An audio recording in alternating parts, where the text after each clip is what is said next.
ভেৰগাঁৱৰ নাচনখালীত সমূহীয়া মৎস্য চিকাৰ মাছ ধৰিবলৈ ওলাই আহিল প্ৰায় শতাধিক লোক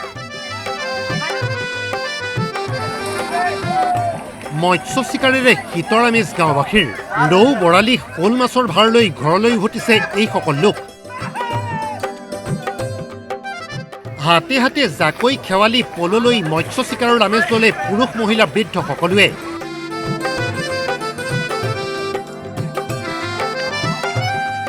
চিন্তা বান্ধ আৰু জলাশয় সংৰক্ষণ সমিতিয়ে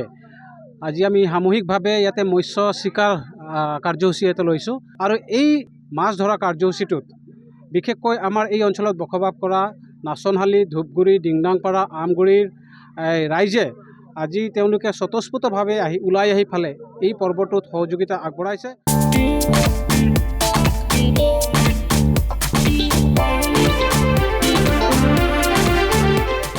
শীত মানেই বনভোজৰ বতৰ শীতৰ সেমেকা বতৰত কোনোৱে যদি লৈছে বনভোজৰ আনন্দ আন কোনোৱে আকৌ এইদৰে মৎস্য চিকাৰেৰে লৈছে শীতৰ আমেজ শ'ল বৰালি ৰৌ পাভ মাছেৰে খালৈ ভৰিছে মাছমৰীয়াৰ খুব ভাল লাগি আছে মনটো বৰ আনন্দ খুব বৰালি মাছ পালোঁ ৰৌ মিৰ্গা ভকুৱা সকলোবোৰ পাইছোঁ পুঠি মাছ আপোনাৰ কপিলা মাছ যিবিলাক মাছ আমাৰ যিটো নেকি বজাৰলৈকে মানে উপলব্ধ নহয় সেই মাছবোৰ আমি ইয়াতে পাবলৈ সক্ষম হৈছোঁ আমি মোটামুটি ধৰক 100 ঘৰমান বৰ্তমান পৰিয়াল আছোঁ আৰু সেই অনুসৰি আমি সকলোৱে মাছবিলাক সমানে ভাগ কৰি আমি ঘৰলৈ লৈ যামগৈ ওদালগুৰি জিলাৰ ভেৰগাঁৱৰ নাচনখালীত শীতৰ আগমনৰ লগে লগে শুকাবলৈ ধৰা বিলত গাঁওবাসীৰ সমূহীয়া মৎস্য চিকাৰ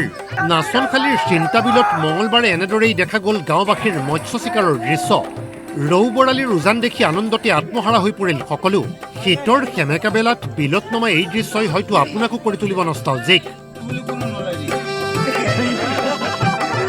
ভেৰগাঁও টংলাৰ পৰা পিংকু কলিতাৰ ৰিপৰ্ট DY365